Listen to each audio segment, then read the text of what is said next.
selamat datang di EZI episode ketiga. Kalau di video sebelumnya aku udah membahas mengenai makronutrien, di video kali ini aku mau membahas mengenai mikronutrien.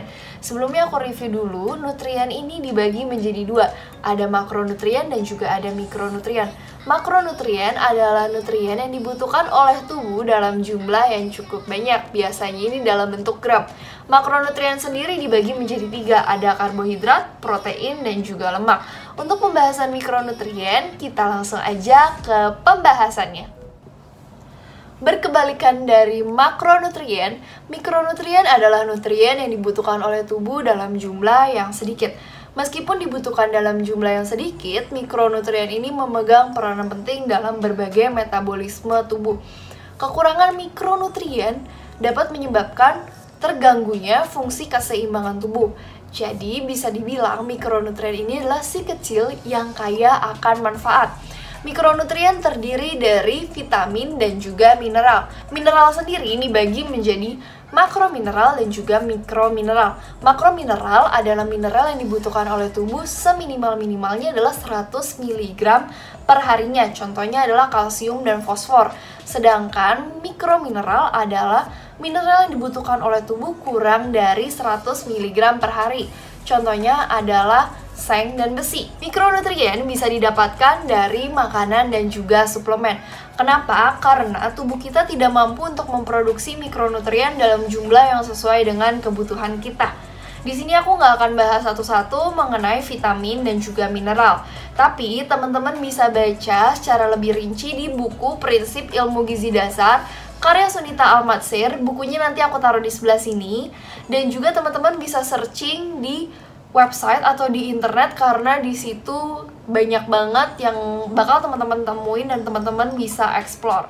Di sini aku mau membahas ternyata ada 3 kelompok yang paling rentan mengalami kekurangan zat gizi mikro. Yang pertama adalah ibu hamil, yang kedua ibu menyusui, dan yang ketiga adalah anak kecil di bawah usia 5 tahun. Kenapa? Karena kebutuhan vitamin dan mineral di kelompok ini lebih besar dibandingkan kelompok-kelompok lainnya. Di samping itu, ketiga kelompok ini juga sangat mudah mengalami kerugian akibat kekurangan zat gizi mikro.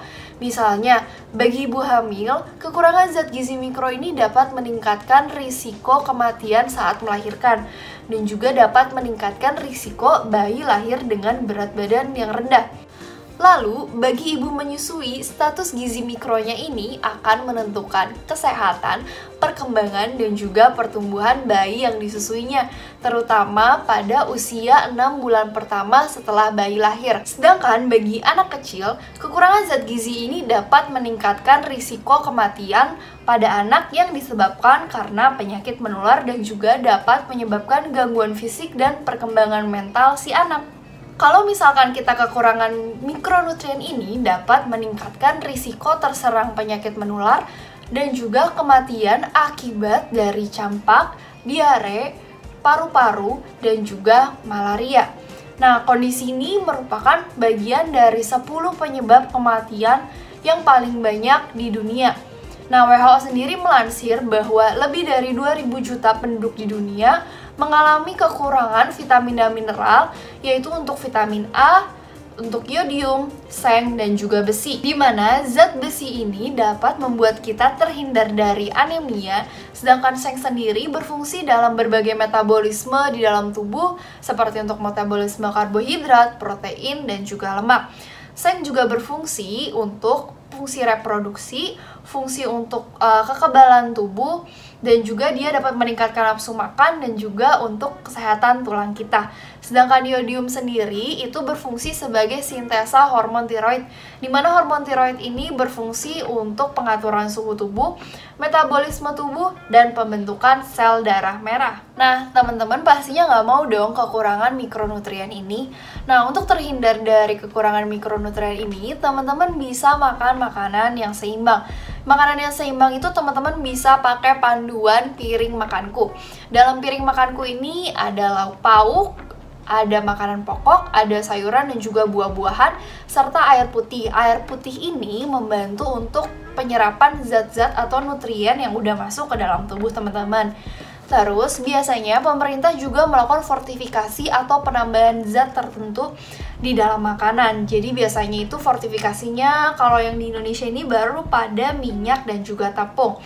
Terus yang ketiga, kalau misalkan teman-teman belum cukup dari makanan, teman-teman bisa menggunakan suplemen juga. Segitu dulu aja video kali ini, semoga apa yang aku sampaikan bisa bermanfaat untuk teman-teman semua. Kalau ada salah kata, aku minta maaf. Untuk saran dan kritik, teman-teman boleh tulis di kolom komen di bawah. See you on the next video. Bye-bye!